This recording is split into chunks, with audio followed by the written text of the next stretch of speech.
वेगळे रंग आयुष्याचे भाग 14. ओ नो यार, आई आता माझी वाट लावणार. दी प्लीज काहीतरी कर न, अमू म्हणाली. आज मी काही नाही करू शकत. खरं तर मलाच तुझा राग आलाय. नाही सांगितलं होतं ना, तरी का गेलीस? आणि गेली तर गेली, इतक्या लेट का केलंस? अरे यार, लगेच येणार होते मी. बुक घेतली न लगेच निघाले. पण रस्त्यात येताना एक आजी भेटल्या. सामान होतं त्यांच्याकडे आणि खूप थकल्या होत्या. मग त्यांना घरी सोडलं त्यांच्या. बस आणि आले घरी लगेचच, अमेया म्हणाली. ते तर ठीक आहे ग, पण शर्वभाई तुझी वाट पाहून निघून गेलेत. त्याचं काय? लग्न तोंडावर आलाय आणि तुम्ही दोघे एकमेकांना अजून भेटले पण नाही आहात, आदित्य म्हणाला. यात आता माझी काय चूक आहे? एकतर मला ते येणार आहेत हेच माहिती नव्हतं. आणि तुम्ही लंचला येणार होता ना, मग 11 वाजताच लंच करता का तुम्ही? आताशी कुठे 1 वाजलाय आणि हाच लंचचा टाइम आहे, म्हणजे माझ्या मते तरी, अमेया घरात येत म्हणाली. तिचं बोलणं ऐकून नलिनीने रागावून अमूकडे बघितलं. त्या काही बोलणार तोच त्यांना आदित्य दिसला. तशा त्या हळू आवाजात म्हणाल्या, अमू, मी सकाळी तुला उठवायला आली होती तेव्हा सांगितलं होतं ना जावई येणार आहे ते? अगं आई, मला कळलंच नाही, सॉरी, अमू म्हणाली.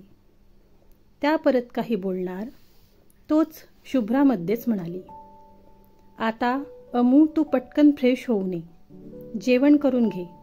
सकाळचं काहीच खाल्लं नाहीये तू. हो आलेच, अमू म्हणाली. आई, आता काही बोलू नकोस तिला, नंतर बोलू, शुभ्राने सांगितलं. हो आई, थोडी मिसअंडरस्टँडिंग झाली तिची, बस बाकी काही नाही. आणि मी बोलेल भाईशी, काळजी नका करू तुम्ही, आदी म्हणाला. तसं नाही आदित्यराव, पण त्यांचं भेटणं पण गरजेचं आहे ना लग्नाआधी. 4 दिवस राहिलेत फक्त, नितीनराव म्हणालेत. हो बाबा, कळतंय मला, बघू काहीतरी, आदी म्हणाला. अमेया फ्रेश होऊन आली तसं शुभ्राने तिला जेवायला वाढले. दी, जेवण खूपच मस्त झालंय, अमू म्हणाली. हो ग, हळू जेव, ठसका जाईल, शुभ्राने म्हटलं. अमू जेवण करत होती तोच आधी तिथे आला. अमू, मी काय म्हणतो, आज क्लास नसेल ना तुला? मग संध्याकाळी तू फ्री असशील ना, आदीने म्हटलं. क्लास तर नाहीये, पण मला माझं प्रॅक्टिकल असाइनमेंट कंप्लीट करायचं आहे. उद्या सबमिशन आहे, अमूने सांगितलं. गड्यापर्यंत आलं तोपर्यंत काय करत होतीस मग? नेहमीच शेवटच्या दिवसापर्यंत कंप्लीट नसतं तुझं, शुभ्राने म्हटलं. ए दी, यार आता तू नको सुरू होऊस. मला रायटिंगचा भारी कंटाळा येतो, माहिती आहे ना तुला, अमू म्हणाली. शुभ्राने तोंड वाकवलं. अरे काय चाललंय तुमचं? मी विचार करतोय की भाई आणि अमेयाला कधी भेटवायचं आणि तुम्ही दोघी भांडत बसलाय, आधी चिडून म्हणाला. सॉरी. अमू, तू उद्या केव्हा फ्री होशील, शुभ्राने विचारलं. उद्या तर, अमू पुढे काही बोलणार तोच आधीचा मोबाईल रिंग झाला. फोनवर बोलून झाल्यावर, सॉरी गर्ल्स, महत्वाचं काम आलंय, मला जावं लागेल, आदीने शुभ्रा आणि अमूला म्हटलं. इट्स ओके आदी, जा तू, अमूचं पण जेवण झालंच आहे, शुभ्राने म्हटलं. हो जीजू, जा गदी, जिजूंना बाहेर सोडून ये आणि एक किस्सी पण दे हं. बाय जिजू, अमू म्हणाली. गप ग शहाणे तू, थांब तू जरा, नंतर बघते तुला, शुभ्रा अमूला म्हणाली. आदित्य हसतच बाहेर गेला आणि आईबाबांना सांगून निघून गेला. आदित्य गेल्यावर नलिनी आणि नितीनराव दोघं पण अमेयाजवळ आलेत. तिचं जेवण झालंच होतं. काय झालं? झालं का जेवण बाईसाहेबांचं? सर्वांना मदत करून थकल्या असणार न? नलिनीने म्हटलं. काय ग आई, तूच तर शिकवले आहे आम्हाला लहानपणापासून की सर्वांना मदत करायची, मग मला आता का बोलते आहे? अमूने म्हटलं. हो ग बाई, माझीच चूक आहे, नलिनी म्हणाली. तुम्ही दोघी गप्प बसता का जरा वेळ? ही वेळ भांडत बसायची आहे का? लग्न जवळ आलाय, किती कामं आहेत आणि तुमचं मात्र काही वेगळंच चाललंय. नितीनराव चिडून म्हणाले. सॉरी, पण मी जाऊ का? मला माझं असाइनमेंट कंप्लीट करायचं आहे, अमूने म्हटलं. अमू, इथे जे चाललंय ते पण महत्वाचं आहे. आमचं बोलणं अजून झालं नाहीये, तू जायला. नलिनी चिडली होती. अरे यार दी, तू सांग ना, मला खरंच काही करायला जमणार नाहीये, अमू म्हणाली. अगं अमू बेटा, तुला कोणी काम नाही सांगत आहे. तुला काहीच करायचं नाहीये. बस एक वेळा शर्वरावांना भेटून घे, नितीनराव म्हणालेत. त्यांना भेटून काय करणार? लग्न तर ठरलंच आहे आणि ते होणारही आहेच. असंही 4 दिवसाने लग्नात होईलच भेट. मला आता टाइम नाहीये, अमू म्हणाली. तिचं बोलणं ऐकून शुभ्राने डोक्याला हात लावला. नलिनीचे डोळे रागाने मोठे झाले आणि ते पाहून नितीनराव पण घाबरले की आता काही खरं नाही. ए मूर्ख मुली, कळतंय का तुला तू काय बोलते ते? लग्न आहे तुझं आणि ज्याच्या सोबत आहे त्याच्याविषयी तुला काहीच माहिती नाहीये. निदान त्याला भेटून काही बोलावं, एकमेकांना समजून घ्यावं, एवढं कळत नाही तुला? लग्न ठरलं की मुलं मुली किती बोलतात एकमेकांशी, लग्नाआधी भेटून जाणून घेतात. तुला तसं काही वाटत नाही? शर्वरावांच्या काही अपेक्षा असू शकतात ना होणाऱ्या बायकोविषयी. ते एवढा वेळ काढून आले तुला भेटायला आणि तू शहाणी त्यांना भेटलीच नाही आणि आता परत भेटायला तुला वेळ नाहीये. अगं, एका सैनिकाशी लग्न करते तू. तुझे असे नखरे झेलायला त्यांना वेळ राहणार आहे का? आताही लग्नानंतर लगेच दुसऱ्या दिवशी जाणार आहेत ते. कळतंय का तुला? नलिनी चिडली होती. तेच तर नाही, म्हणजे बघ, ते जर लगेच जाणार आहेत तर मी भेटायचं कशाला न उगाच? हे लग्न म्हणजे फक्त विधीच होणार आहेत ना, मग कशाला उगाच भेटून टाइम वेस्ट करायचा, अमेया म्हणाली. अमेयाचं बोलणं ऐकून सर्वजण तिच्याकडे रागाने बघायला लागले. अमेयाने तिच्या आईबाबांचे आणि शुभ्राच्या रागाने लाल झालेला चेहरा पाहून नरम झाली. ओके, मी काय करावं असं म्हणणं आहे तुमचं? अमेयाने शेवटी माघार घेतली. तू उद्याच शर्वरावांना भेटायचं आहे, नितीन देवांनी सांगितलं. अहो बाबा, उद्या खरंच नाही जमणार. प्लीज तुम्ही तर समजून घ्या. उद्या कॉलेज अटेंड करणं पण गरजेचं आहे आणि क्लास पण, मग कसं जमणार? अमेया विचार करत म्हणाली.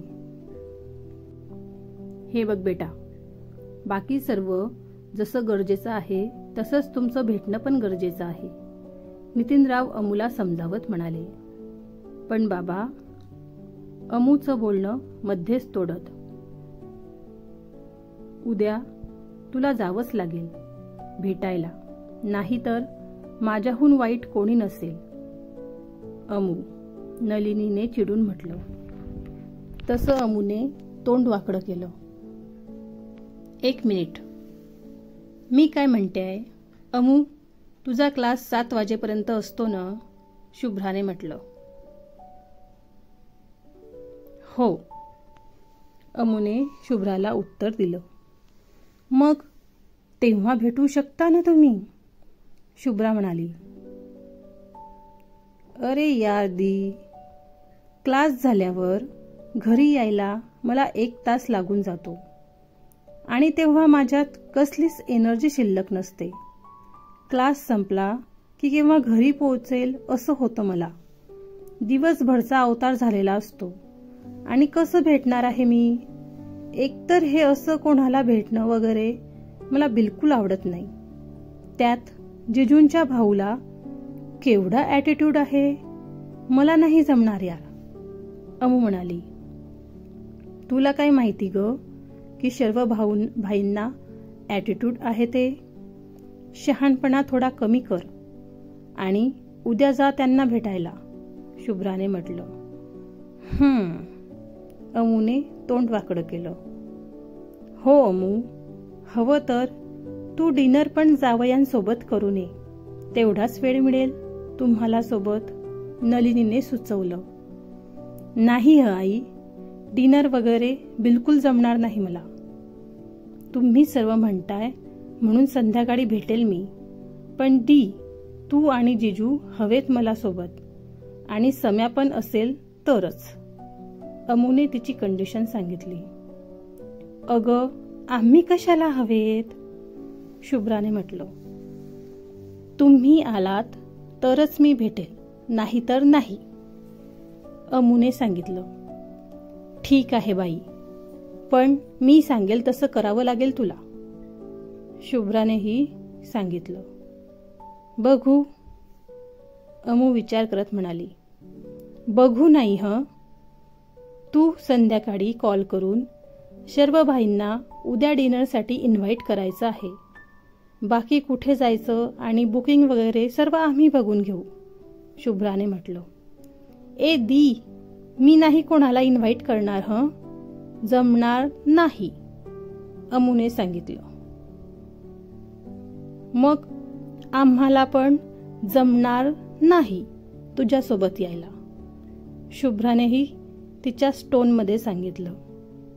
दी, असं करणार का तू आता माझ्यासोबत? जा, मी बोलणारच नाही तुझ्याशी, कट्टी, अमू म्हणाली. अमूचं बोलणं ऐकून शुभ्राला हसूच आलं.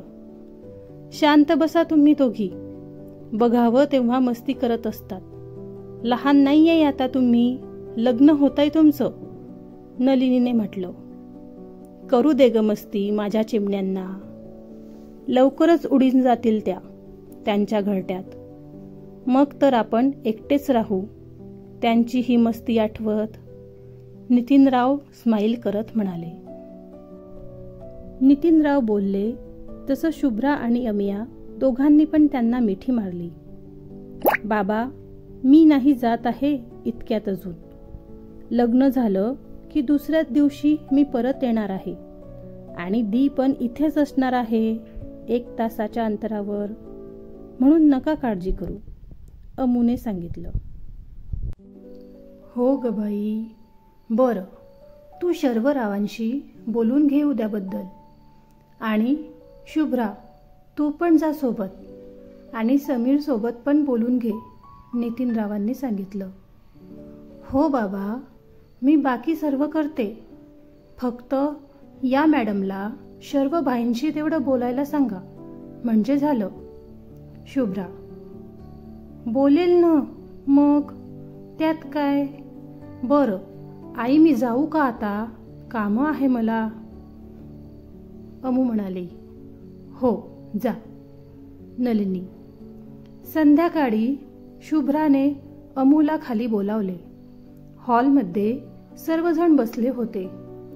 आई, मला चहा दे ना प्लीज, डोकं दुखायला लागलं माझं, असाइनमेंट लिहून लिहून खूपच कंटाळा आलाय.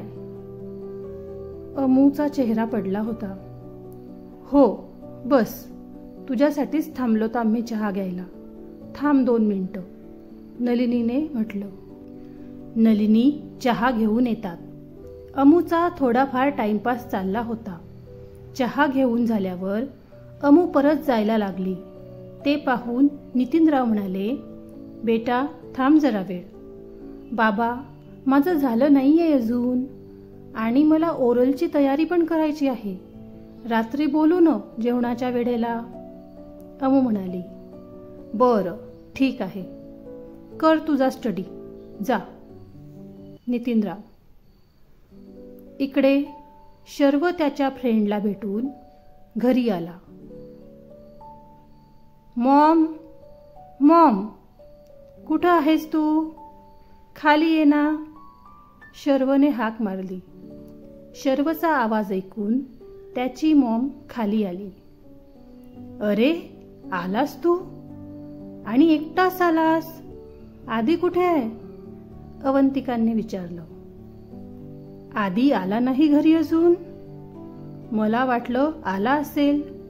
अजून पाहुणचारच चालू आहे वाटतं त्याचा. मी तर तिथून 1 वाजताच निघालो अभयला भेटण्यासाठी, आधीला तिथेच सोडून. शर्वने सांगितलं. काय? अरे सांगितलं होतं ना तुला अभयला नंतर भेट म्हणून, तरी पण तू ऐकलं नाही. अवंतिका रागावून म्हणाल्या. अगं मॉम, तो बाहेर गेलाय, त्यालाच सोडून आलो एअरपोर्टला. आज भेटलो नसतो तर परत भेट नसती झाली आमची, म्हणून गेलो. शर्व म्हणाला. ओके, पण मग तू अमेयाला भेटला नाहीस? अवंतिकाने विचारलं. हे बघ मॉम, मी गेलो होतो तिकडे, पूर्ण 2 तास होतो. लंच पण केला, पण जिला भेटायला गेलो होतो तीच जर घरी नसेल तर मी काय करू? आणि काय विचार करून तू माझं लग्न तिच्यासोबत ठरवलं आहे? स्कूल गर्ल वाटते ती, तसंच लहान मुलींसारखं वागणं राहणं. आणि त्यात काय तर मॅडम 11 वाजेपर्यंत झोपल्या होत्या. सिरियसली मॉम, 11 वाजेपर्यंत कोण झोपतं यार? म्हणजे लग्नानंतर मी उठेल सकाळी 5 वाजता आणि या मॅडम सकाळी 11 वाजता? मग तर कल्याणच आहे माझ्या आयुष्याचं. शर्व म्हणाला. अरे सुट्टी होती म्हणून झोपली असेल, आणि ती घरी नव्हती तर कुठे होती? अवंतिकाने विचारलं. ते मला काय माहिती, तिलाच विचार काय विचारायचं ते. सोड, मी रूममध्ये आहे, मला कॉफी पाठव प्लीज. डोकं दुखायला लागलं माझं तुझ्या त्या अमेयामुळे. शर्व चिडून म्हणाला. रागावू नको रे, लहान आहे ती. जा, मी पाठवते कॉफी. अवंतिका शर्वला समजावत म्हणाल्या. शर्व रूममध्ये गेल्यावर जरा वेळाने अविनाशराव आणि आदित्य घरी आलेत. आदी, तू डॅड सोबत कसा आलास? तू तर शुभ्राकडे गेला होतास ना? अवंतिकांनी विचारलं. अगं मॉम, मी तिथेच होतो, भाई गेल्यावर पण एक इम्पॉर्टंट काम आलं, मग ऑफिसला जावं लागलं. भाई आला का घरी? आदीने विचारलं. हो, आला जरा वेळापूर्वी. रागात होता तो. काय झालं तिकडे? अवंतिकांनी विचारलं. रागात होता? पण तिकडे तर एकदम छान हसून बोलला सर्वांशी. तिथं झालेलं सर्व बोलणं अवंतिकाला सांगतो. अमूची वाट पण पाहिली त्याने बराच वेळ, पण मॅडम तो गेल्यानंतरच आला. कदाचित अमू भेटली नाही म्हणून चिडला असेल. मी बोलतो त्याच्याशी रात्री, आधीने अवंतिकाला म्हटलं. ओके, आता परत केव्हा भेटायचं ते ठरवून घ्या. अवंतिका म्हणाल्या. हो, मी बोलतो तसं शुभ्राशी, आधीने सांगितलं. रात्री जेवण झाल्यानंतर नितीनरावांनी अमूला शेजारी बसवले. अमू बेटा, तू बोललीस का शर्वरावांशी? नितीनराव म्हणालेत. बाबा, खरंच गरजेचं आहे का बोलणं? अमू म्हणाली, हो मग आता तुमचं नातं जुळतंय, मग ते निभवायला नको का? आधीच मनात अढी ठेवली तर कसं चालेल बरं? एकमेकांना भेटा, बोला, समजून घ्या. आधीच तुमच्या वयात अंतर आहे आणि त्यात तुम्ही लांब राहणार एकमेकांपासून. त्यामुळे मतभेद होणं टाळलं पाहिजे तुम्ही. त्यांनी एक पाऊल पुढे टाकलं ना इथे येऊन, मग आता तुझा नंबर आहे. नितीनराव अमूला समजावत होते. हो मग काय, तुझे बाबा अगदी बरोबर बोलताय. लग्न काही खेळ नाही आहे ना बेटा. आम्हाला तुझी काळजी वाटते म्हणून बोलतो आम्ही, नलिनीही म्हणाल्या. हो ग आई, मला काही माहिती नाही तुमचं किती प्रेम आहे माझ्यावर ते. खरं तर दीपेक्षा माझ्यावर जास्त प्रेम करता तुम्ही दोघं, म्हणून मला जास्त रागवत असतात ना. अमू हसत म्हणाली. ए शहाणे, गप्प बस. माझ्यावर पण प्रेम आहे आईबाबांचं. मी पहिलं बाळ आहे त्यांचं, त्यामुळे पहिलं प्रेम मी आहे. शुभ्रा तोंड वाकडं करत म्हणाली. तसं अमूने तिला जीभ दाखवत चिडवलं. ए बस झालं. चल अमू, पटकन बोलून घे. आता आमच्या समोरच कॉल कर शर्वरावांना, नलिनी म्हणाल्या. माझ्याकडे नंबर नाहीये, नंतर करते ग. अमू टाळायला बघत होती. मी सेव्ह केलाय तुझ्या मोबाईलमध्ये भाईंचा नंबर, कर तू कॉल. शुभ्रा स्माईल करत म्हणाली.